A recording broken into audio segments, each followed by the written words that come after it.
15ই August স্বাধীনতা দিবস। পাড়ায়, স্কুলে, কলেজে সবখানে আজ রঙিন পতাকা উঠছে। সোশ্যাল মিডিয়ায় দেশপ্রেমের ছবি, ভিডিও আর শুভেচ্ছার বার্তা ছড়িয়ে পড়েছে। আমরা সবাই এই দিনটা পালন করি গর্ব আর আনন্দে। কিন্তু একবার সত্যি ভেবে দেখুন, আমরা কি সত্যি স্বাধীন? আর স্বাধীনতা আসলে কি? আজকের এই বিশেষ দিনে স্বাধীনতা নিয়ে এমন কিছু তথ্য জানাবো যা একজন ভারতীয় হলে আপনার অবশ্যই জানা উচিত।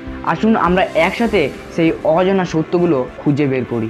স্বাধীনতা মানে শুধু ব্রিটিশদের হাত থেকে মুক্তি নয়। স্বাধীনতা মানে ভয় ছাড়া বাঁচতে পারা, নিজের মত প্রকাশের অধিকার, সবার জন্য সমান সুযোগ আর ন্যায় বিচার পাওয়া। কিন্তু সত্যিটা একটু কষ্টের। স্বাধীনতার প্রথম বছরে দেশের অর্ধেকেরও বেশি মানুষ পড়ালেখা জানতো না।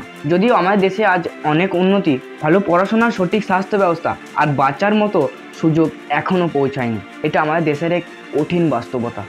আপনি কি জানেন 1947 সালে আমরা স্বাধীনতা পেলেও ব্রিটিশ সেনারা পুরোপুরি দেশ ছাড়তে 1950 সাল পর্যন্ত সময় নিয়েছিল। কাগজে কলমে আমরা স্বাধীন, কিন্তু তখনও পুরো নিয়ন্ত্রণ ভারতের হাতে আসেনি।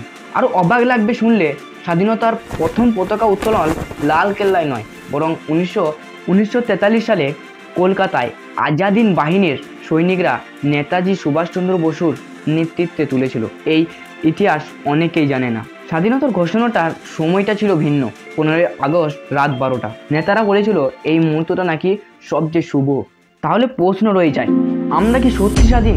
হয়তো কাগজে স্বাধীনতা পাওয়া গেছে অনেক আগে, কিন্তু সত্যি করে স্বাধীনতা তখনই আসবে যখন প্রতিটি মানুষ সমান সুযোগ পাবে, ভয় ছাড়া বাঁচবে আর ন্যায় বিচার পাওয়া যাবে। সেদিন আসুক যেদিন স্বাধীনতা শুধু বইয়ের পাতায় নয়, প্রতিটি মানুষের জীবনে সত্য হয়ে দাঁড়াবে। ভাবুন, স্বাধীনতা শুধু একটি তারিখ নয়, এটা আমাদের প্রতিদিনের লড়াই। এমন তথ্য বা অজানা তথ্য আমি গ্যারেন্টি দিয়ে বলতে পারি আপনি সহজে কোথাও পাবেন না, যা শুধু পাওয়া যাবে ইউনিক 20 বাংলাতে।